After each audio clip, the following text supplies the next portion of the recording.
Welcome to datascience.show, the podcast where data science meets executive leadership.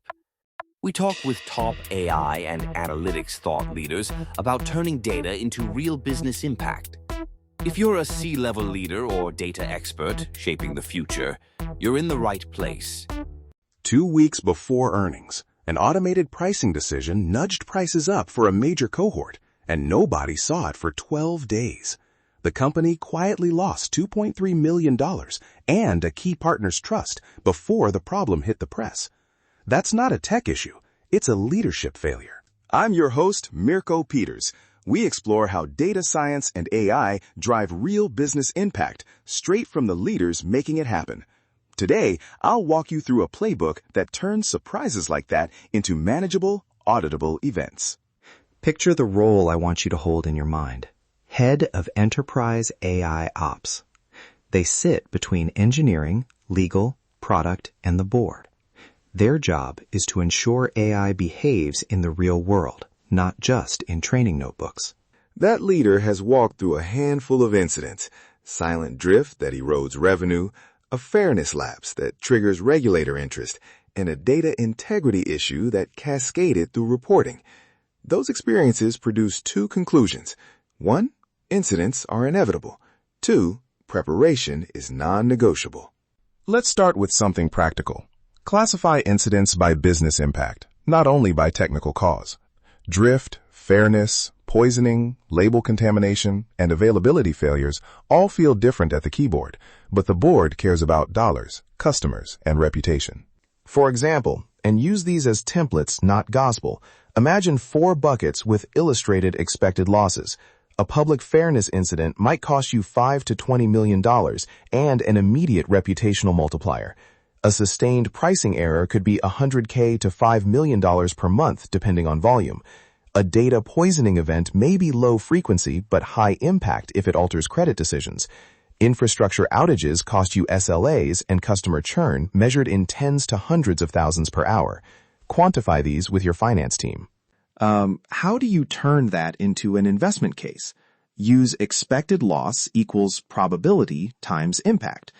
If a fairness breach has a 5% annual probability and a $10 million impact, your expected annual loss is $500,000.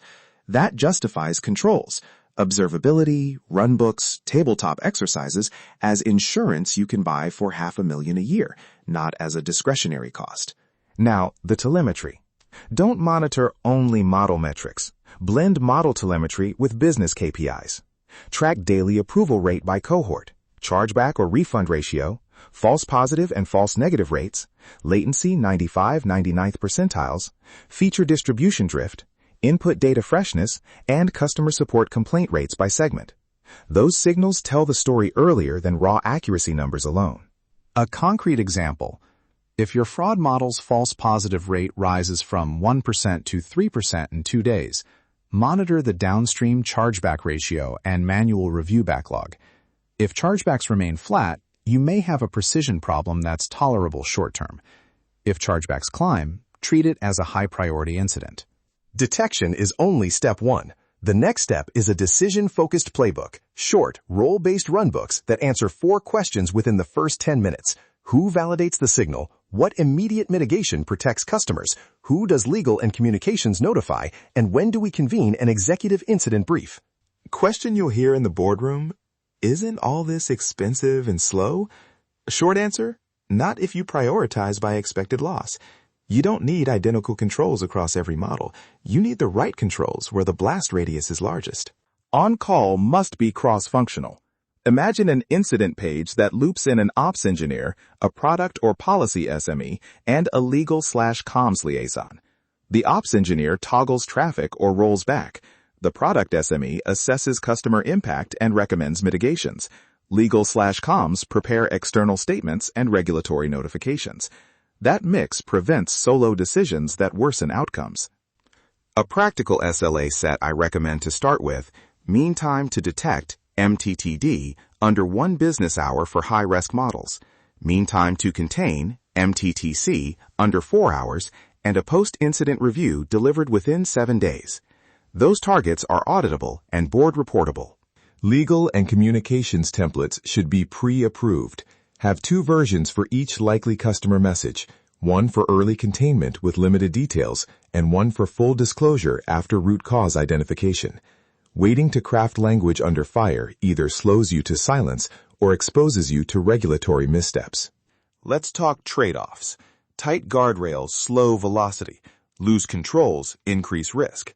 The right approach, set different gates by model criticality. Low-impact personalization can iterate quickly with narrower monitoring. Payment, underwriting, or safety models should require stricter validation, immutable audit trails, and approval gates before rollout. Ownership is where many programs stall. My recommendation? Federated RACI. Head of Enterprise AI Ops owns incident readiness, coordination, and post-incident learning. Model owners own pre-deployment validation and immediate remediation, and business owners handle customer-facing decisions and acceptance of residual risk. Clarity here saves minutes when hours matter. Culture is the multiplier. Encourage rapid, non-punitive reporting of anomalies. Run tabletop exercises quarterly with legal and comms in the room. Reward teams that surface near misses with the same emphasis you reward feature launches.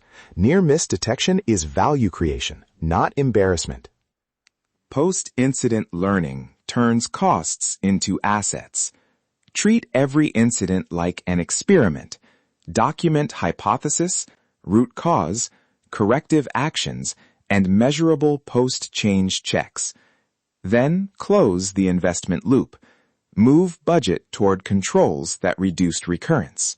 If you're building an executive dashboard, include 3 things: a heat map of models by blast radius, current MTTD and MTTC versus target, and a one-line status for open incidents with customer impact. Show trends. Is recurrence falling quarter over quarter? That's the metric boards understand. For teams that need a simple startup checklist: 1. Define your incident taxonomy and map each class to 1 or 2 high-value signals. 2. Create concise runbooks with explicit rollback and mitigation options and a federated on-call roster. 3. Run a tabletop exercise this quarter that includes legal, communications, and the finance sponsor and captures board reportable KPIs. A short-worked example to make it concrete. You detect a 2% uptick in loan declinations in Region A and a simultaneous rise in support complaints. Triage. Ops validates signal. Product applies a temporary policy to route affected cases to manual review. Legal reviews customer messaging. Communications issues an interim customer notice, committing to a full investigation within 7 days. Track MTTD and MTTC, then run a root cause analysis and update the runbook. Looking ahead, expect risk profiles to shift as models become more autonomous and regulation increases. Invest in lineage and privacy-preserving audit trails now. They'll dramatically reduce friction when auditors or partners ask for evidence that decisions were reasonable and auditable. 2 final, concrete takeaways you can act on this week. First, run a quick expected loss worksheet for your top 10 models. Even crude numbers are better than assumptions.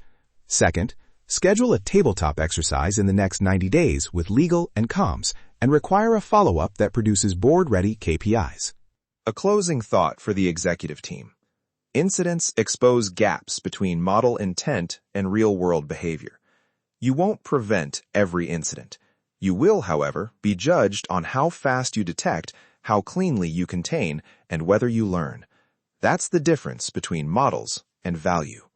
If you found this episode valuable, subscribe and share it with your network.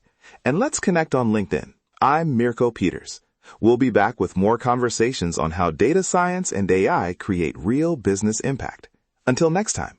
Thanks for listening to datascience.show. If you found value in this episode, subscribe, share it with your network, and join us next time as we explore how data science drives smarter decisions and better business outcomes.